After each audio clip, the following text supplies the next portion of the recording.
उसने अपने बदन से चादर उतारकर मेज पर रख दी और निहायत बेबाकी से अपना फूला हुआ पेट दिखाकर बोली, ये किसी की अमानत है और जिसकी ये अमानत है मैं उसी की अमानत हूं।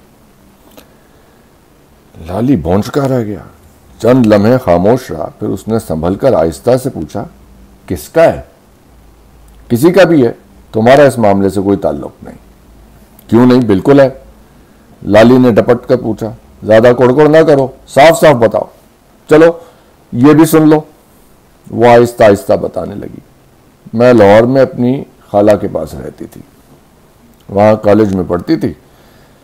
कॉलेज के एक प्रोफेसर मुझे घर पर भी पढ़ाते थे। मुझे उनसे मोहब्बत हो गई, वो भी मुझसे दीवानों की तरह मोहब्बत करने लगे। ये कहते कहते वो यादों के सहारे बहुत दूर निकल गई। एक लम्हे की जुदाई भी बर्दाश्त न होती। घर और कॉलेज के बाहर भी हम छुप छुप कर मिलते। कभी लाली बात काट कर बोला, शालीमार बाग और लॉरेंस गार्डन में उसके साथ ठुमक ठुमक कर गाने भी गाती होगी। वो लम्हे भर के लिए रुका। ये तो फिल्मी बातें हुई, आगे बताओ। आगे जो कुछ हुआ वो तुम्हारे सामने है, इसे भी देख लिया, और आगे बताओ। प्रोफेसर की एक बीवी पहले से मौजूद है, एक बच्चा भी है, मगर मुझे उसकी दूसरी बीवी बनना मंजूर है। मैं उसकी मोहब्बत में सब कुछ करने को तैयार हूं, लेकिन अब्बा जी तैयार नहीं है। वो मेरी तालीम अधूरी छुड़वाकर मुझे घर ले आए। अब तुम्हारे सर मुड़ना चाहते हैं ताकि उनकी बदनामी ना हो। लाली कुछ देर खामोश बैठा सोचता रहा, फिर बोला, मैं तो जी तुमसे यही कहूंगा, तुम्हें भी चाहिए कि मास्टर जी की बदनामी ना हो। वो बहुत चंगे बंदे हैं, फरिश्ते हैं, फरिश्ते। इतने नेक और भले मानस के जी चाहता है उनके पैर धोकर पीऊं। लाली ने दिल की बात साफ साफ कह दी। ताहिरा के चेहरे पर चंद लम्हों के लिए गम का साया फैल गया। इसमें हया भी थी और दबा दबा कर्ब भी था। वो जरा देर तक इसी आलम में बैठी रही, मगर जल्द ही गम का साया आहिस्ता आहिस्ता उसके चेहरे से हट गया। गुस्से और नफरत की कड़ी धूप छा गई। तुम निरे चुगत हो, तुम्हें कुछ भी पता नहीं। मैं उनकी बेटी हूं, मैं अब्बा जी को अच्छी तरह जानती हूं। न वो फरिश्ते हैं, न इतने भले मानस जितना तुम उन्हें समझ रहे हो। ताहिरा ने कदरे तामुल किया। वो एक नंबर फ्रॉड हैं। पहले तो उन्होंने 420 करके बोगस क्लेम मंजूर कराया। प्राइमरी स्कूल के मामूली मास्टर से बड़े जमींदार बन गए। फिर गल्ले की आड़त का कारोबार शुरू किया। उसने लाली को नजर भरकर देखा। सुन रहे हो? हाँ जी, बिल्कुल सुन रहा हूं, कहती जाओ। अच्छा, तो अब ये भी सुन लो। आड़त का तो सिर्फ बहाना है, वो स्मगलिंग करते हैं। इधर से कनक और चीनी सरहद पार भेजते हैं, उधर से हिंदुओं की बीमार और बूढ़ी गायें भैंसे लाते हैं। कसाईयों के हाथ बेचकर उनका सड़ियल गोश्त लोगों को खिलाते हैं। दिन भर स्मगलिंग का धंधा करते हैं, रात को वजीफे पढ़ पढ़कर अपने गुनाह बख्शवाते हैं। ताहिरा का लहजा और तल्ख हो गया। सुन लिया तुमने, वो कितने नेक और फरिश्ता हैं। लाली को ऐसा महसूस हुआ जैसे कलाबाजी खा गया हो। उसे दुख भी हुआ, हैरत भी हुई, मगर ताहिरा उसके ज़हनी खलफशार से बेनियाज बोलती रही। अब तुम्हें यह भी बता दूं कि वो तुम्हें अपने स्मगलिंग के धंधे में एजेंट के तौर पर इस्तेमाल करेंगे, ताकि रेंजर्स और बॉर्डर पुलिस के साथ गोली चले तो तुम ही मारे जाओ, तुम ही जेल जाओ। मगर यह सिलसिला भी चंद ही महीने चलेगा। मेरे बच्चे की पैदाइश के बाद वो किसी मुकदमे में फंसवाकर तो और मेरा ब्याह अपने भतीजे से कर देंगे। वो बदसूरत है और एक टांग से लंगड़ा भी, मगर बहुत बड़ी जमींदारी और जायदाद का इकलौता वारिस है। अपनी ये स्कीम वो आज ही शाम माँ जी को बता चुके हैं। उसने नजरें नीची करके आहिस्ता से कहा, तुमने सब कुछ सुन लिया, अब बताओ, क्या तुम ऐसी लड़की से शादी कर लोगे जिसके पेट में किसी और का बच्चा है? कितने दिन का है? लाली ने उसके फूले हुए पेट की जानिब देखकर कहा। मुझे नहीं मालूम, 6-7 महीने से तो कम का नहीं लगता शायद। ताहिरा ने मुख्तसर जवाब दिया। लाली मुस्कुराकर बेनियाजी से बोला, सिर्फ 3 महीने की तो बात है, फिर तो सब कुछ ठीक ठाक हो जाएगा। ताहिरा ने लाली को खूनखार नजरों से देखा और नफरत से मुंह बिगाड़कर बोली, तुम अजीब बेगैरत इंसान हो, तुम ऐसा बच्चा कबूल कर लोगे? कर लूंगा, जरूर कर लूंगा। अरे जी क्या है जी? वो निहायत ढिठाई से मुस्कुराता रहा। वैसे सच पूछो तो ये मेरा मामला है भी नहीं। औलाद के बारे में सिर्फ माँ बता सकती है कि उसका प्यो कौन है, मैं किसका पुत्र हूं, ये बात मेरी माँ बता सकती थी। तुम किसकी धी हो, ये बात भी मास्टर जी नहीं तुम्हारी माँ बता सकती है। गलत तो नहीं कह रहा हूं मैं? ताहिरा ने ज़े चौकर कहा, जो कुछ तुम कह रहे हो ठीक ही कह रहे होगे। वो निडाल होकर फिर कुर्सी पर बैठ गई। लाली भी खामोश रहा। वक्त गुजरता जा रहा था। अब लाली को वहां से चले जाना चाहिए था। उसने ताहिरा को फिर छेड़ा, तुम यहां क्यों बैठी हो, अंदर जाओ, खुशबू लगाओ, सुर्ख जम्मी ओढ़ो, श्रृंगार करो, सवेरे सवेरे ऐसे ना आना, बोटी बंद कराना, मैं तुम्हारा घूंघट उठाऊंगा, घुंड चुका ही दूंगा। ताहिरा ने कोई जवाब नहीं दिया, सर झुकाए गुमसुम बैठी रही। फिर उसने बड़ी आजिज़ी से कहा, मैं हाथ जोड़ती हूं। उसने लाली के आगे दोनों हाथ जोड़ दिए। कहो तो तुम्हारे पैरों पर सर रख दो, खुदा के लिए मेरे साथ शादी का ख्याल दिल से निकाल दो। अपने अब्बा जी से क्यों नहीं कहती? ब्याह तो उन्होंने नहीं तय किया। कह चुकी हूं, उनसे बार बार कह चुकी हूं, उनके सीने में दिल नहीं पत्थर है। माँ जी को भी ये रिश्ता पसंद नहीं। जब से सुना है बेचारी बैठी ज़ारो कतार रो रही है। ताहिरा तेजी से बोलते बोलते अचानक धीमी पड़ गई। उसने लाली का चेहरा गौर से देखा और गमजदा होकर बोली, तुम इतने संगदिल क्यों हो? तुम मुझसे शादी करने पर क्यों तुले हुए हो? तुम्हें मुझसे मोहब्बत भी नहीं है? हरगिज नहीं। लाली ने इनकार में गर्दन हिला दी। सीधी सीधी मामले की बात यह है कि अब तो मैं मास्टर जी से अपना टैक्स वसूल करना चाहता हूं। उन्होंने मुझसे 420 जो किया। ताहिरा चौंक पड़ी। उसने कोई बात नहीं की। झट अपने कानों से सोने के झुमके उतारे, हाथों के कंगन उतारे और उन्हें लाली की तरफ बढ़ाकर बोली, लो ये ले लो, ये तुम्हारा टैक्स है, अब यहां से चले जाओ। लाली ने हाथ नहीं बढ़ाया। ताहिरा तिलमिलाकर बोली, कसम खाकर कहती हूं जहर खा लूंगी, खुदकुशी कर लूंगी, मगर तुम्हारे साथ शादी नहीं करूंगी, नहीं करूंगी। जेवर पहन लो। जहर खाने और खुदकुशी करने की जरूरत नहीं। लाली ने इस दफा निहायत संजीदगी से कहा, मैं यहां से अभी चला जाऊंगा, पर एक शर्त पर। क्या शर्त है तुम्हारी? ताहिरा के चेहरे पर खुशी से फूल खिल उठे। मुझे तुम्हारी नहीं, तुम्हारी बुरी मज की जरूरत है। वो पक्का 18 शेर दूध देती है और तुम्हारे पेट में। ताहिरा बात काट कर बोली, एक नहीं तुम 2 ले जाओ, मुझे कोई एतराज नहीं। जाओ, जाकर निकाल लाओ दोनों को और यहां से चले जाओ। बोला, मैं सिर्फ बुरी मज लूंगा, मगर इसे लेने मैं नहीं जाऊंगा, वहां राखा मौजूद है, तुम खुद जाओ और मज लेकर आ जाओ। वो मुझे भी नहीं ले जाने देगा, मैं उससे कहूंगी क्या? लाली अपनी जिद पर अड़ा रहा, ये मैं नहीं जानता। मज निकालकर तुम ही लाओगी और मेरे साथ साथ पिंड के आखिरी सिरे तक जाओगी। बोलो क्या कहती हो? अगर ये काम कर सकती हो तो जल्दी करो, नहीं तो अंदर जाओ, मुझे सोने दो, सुबह निकाह के बाद तुमसे मिलूंगा। ताहिरा का दमकता हुआ चेहरा एक बार फिर सूना पड़ गया। तुम ये तो सोचो मैं इसे कैसे निकाल कर ला सकती हूं? वो गिड़गिड़ाने लगी। खुदा के लिए मुझे बताओ मैं क्या करूं? लाली ने उसका परेशान चेहरा देखा और खुलकर मुस्कुराया।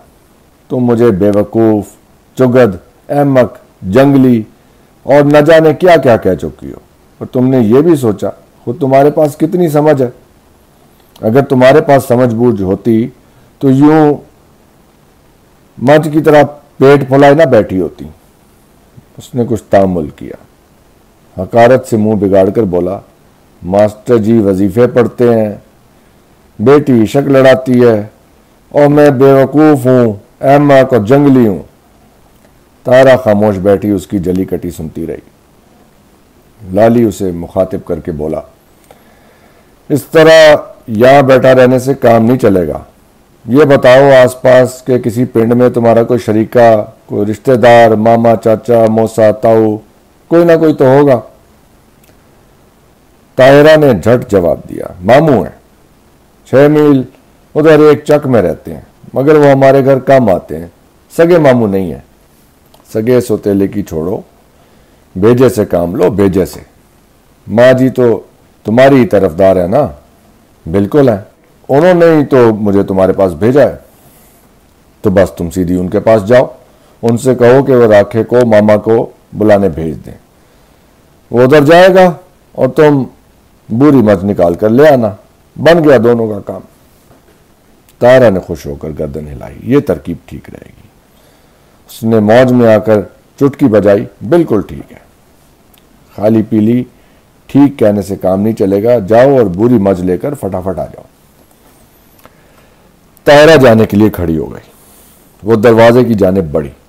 लाली ने उसे टोका, और देखो मास्टर जी की एक कमीज, पगड़ी और एक धोती भी लेती आना, एक डांग भी लाना। वो किस लिए? जैसा कहता हूं वैसा करो, बीच में टांग ना अड़ाओ। मैं जैसे ही नहीं लेके जाऊंगा, उसके साथ चाग या गुजर बनकर जाऊंगा। आया भेजे में। और हाँ देखो, जाते ही मास्टर जी के हुजरे की जंजीर बाहर से चढ़ाकर उसमें चुपके से ताला डाल देना। हर काम चौकस होना चाहिए। तायरा चली गई। लाली बेचैनी से उसका इंतजार करने लगा। 15 मिनट बाद तायरा वापस आई। मुस्कुराते हुए बोली, रखवाला चला गया, कमबख्त बड़ी मुश्किल से गया। जब मैंने और माजी ने नौकरी से निकाल देने की धमकी दी तब गया। उसने बगल में दबे हुए कपड़े लाली को दे दिए, एक लाठी भी लाई थी वो भी दे दी। लाली ने सारी चीजें लेकर कहा, अब अंदर जाकर थोड़ी देर इंतजार कर लो, इतनी देर में राखा पिंड से दूर चला जाएगा। जल्दी ना करना वरना सारा काम बिगड़ जाएगा, समझ गई? अब तुम जाओ। तायरा के जाते ही लाली ने झटपट कपड़े तब्दील किए, अपनी पतलून और कमीज तय करके बगल में दबा ली। फिर कुछ सोचकर उसने वो जूती भी कपड़ों के अंदर रख ली जो मास्टर जी ने आम इस्तेमाल के लिए दी थी। लाली ने घड़ी देखी, 10:30 बज रहे थे। ताहिरा दोबारा कमरे में आई। उसने लाली को देखा और हैरत से बोली, अरे तुम तो बिल्कुल पेंडू लग रहे हो। उसने लाली को 200 रुपए के नोट दिए। लो ये रख लो, तुम्हें जरूरत पड़ेगी। लाली ने रुपए लेकर धोती के डब में रख लिए। ताहिरा ने जरा देर खामोश रहकर चादर के अंदर से चमड़े की 4 गोल गोल थैलियां निकालकर लाली को दी। ये खुस्से हैं, माँ जी ने कहा है इन्हें मज के चारों खुरों में पहना देना ताकि खोजी मज का सुराग लगाने निकले तो खुरों के निशान पहचान न सकें। समझ गए? बिल्कुल समझ गया। लाली ने किसी कदर हैरत से पूछा, अपने मास्टर जी रस्सागिरी का धंधा भी करते हैं? ताहिरा ने उसका सवाल नजरअंदाज करते हुए कहा, अब तुम जाओ, मैं तुम्हारे साथ नहीं जाऊंगी। गोरी सामने दरख्तों के नीचे खड़ी है, उसे ले जाओ। लाली अड़ गया, नहीं तुम्हें भी मेरे साथ चलना होगा। वो आगे बढ़ा। उसने बरामदे में खुलने वाला दरवाजा खोला और ताहिरा को मुखातिब किया, चलो आगे बढ़ो, जो तय हुआ है वही होगा। उसका लहजा तल्ख हो गया, तुम्हें भगा कर नहीं ले जाऊंगा, ऐसा इरादा होता तो यहां से जाता ही क्यों। ताहिरा ने घबराकर दरवाजे की जानिब देखा। दरवाजे की ओट में उसकी मां खड़ी थी। लाली ने ताहिरा को खामोश पाकर कहा, खामा खां का नखरा ना करो, आगे बढ़ो, मेरा मुंह क्या तक रही हो। ताहिरा झिझकती हुई आगे बढ़ी और लाली के साथ बैठक से बाहर निकली। भैंस दरख्तों के नीचे खड़ी थी। लाली ने उसे दूर ही से पहचान लिया। वो भूरी भैंस थी। उसने आहिस्ता आहिस्ता भैंस के चारों खुरों में चमड़े के खुस्से चढ़ा दिए, रस्सी खोली और भैंस को आगे बढ़ाने के लिए धीरे से तुत की आवाज़ निकाली। भैंस आगे बढ़ी। लाली उसकी रस्सी पकड़कर चलने लगा। ताहरा भी उसके साथ थी। उसने अपना बदन चादर से छुपा रखा था। आसमान पर गहरा गुबार छाया था। चांदनी धुंधली और मैली मैली थी। ताहरा बहुत खौफ ज़दा मालूम हो रही थी। वो सहमी सहमी नज़रों से इधर उधर देखती हुई चल रही थी। हर आहट पर कांप उठती। किसी करीब की गली में कुत्ता जोर जोर से भौंकने लगा। उसकी आवाज़ सुनकर ताहरा ऐसी बदहवास हुई कि गिरते गिरते बची। लाली ने झट बाजू पकड़कर उसे संभाल लिया और जहां था वहीं ठहर गया। दोनों घर से लगभग 100 कदम के फासले पर थे और एक दरख्त के नीचे अंधेरे में खड़े थे। ताहिरा आहिस्ता आहिस्ता हाँप रही थी। लाली को उस पर तरस आ गया। तुम वापस चली जाओ। जुबान की तुम जितनी कड़वी हो इतनी ही बुज़दिल और डरपोक हो, बिल्कुल चचुंदर की तरह। आहट हुई और चिड़चिड़ करती भागी। तारा ने उसकी बातों का बिल्कुल बुरा ना माना, मुस्कुराकर बोली, तुम्हारा बहुत बहुत शुक्रिया, तुम बहुत नेक बंदे हो। लाली ने उसकी जानिब जरा झुककर धीरे से सरगोशी की, मैं बिल्कुल नेक बंदा नहीं हूं। हाँ, तुम बहुत नेक और चंगी हो। न शादी हुई न ब्याह, और दहेज में मेरे लिए ये मज ले आई और 200 रुपए भी। तायरा ने कोई जवाब नहीं दिया, सिर्फ मुस्कुरा कर रह गई। वो वापस जाने के लिए मुड़ी तो लाली ने उसे टोका और उसके पेट की तरफ इशारा करके बोला, अपने बच्चे का नाम लाली रखना। लाली? वो हैरत से बोली, ये क्या नाम हुआ? मेरा नाम भी लाली है। मैं भी अपनी मां के पेट में बिल्कुल इसी तरह आया था। मालूम नहीं मेरा प्यो कौन है। मेरी मां के ब्याह के बाद जो मेरा प्यो बना वो मुझे हमेशा हरामदा कहता, मां को गाला निकालता और घर से मारकर बाहर कर देता। मुझे उससे मिलने ना देता। वो एक लम्हे को रुका। मेरे साथ तुम्हारा ब्याह हो जाता तो मैं तुम्हारे बच्चे को कभी हरामदा ना कहता, तुम्हें मारकर कभी घर से ना निकालता, पर मेरे हाथ में तो ब्याह की लकीर ही नहीं। ताहिरा ने नजर भरकर लाली को देखा और वापस जाने का इरादा बदल दिया। मैं तुम्हारे साथ चलूंगी, तुम्हें गांव के नुक्कड़ पर जाकर रुखसत करूंगी। लाली ने मुस्कुराकर कहा, इतनी जल्दी जल्दी फैसले ना बदला करो। एक गड्ढे से निकलोगी तो दूसरे में जा गिरोगी। मान रात के सन्नाटे में आहट उभरी। लाली ने हौले से ताहिरा को धक्का दिया, जाओ कोई आ रहा है। ताहिरा तेज तेज कदम उठाती अपने घर की जानिब चली गई। लाली आगे बढ़ गया।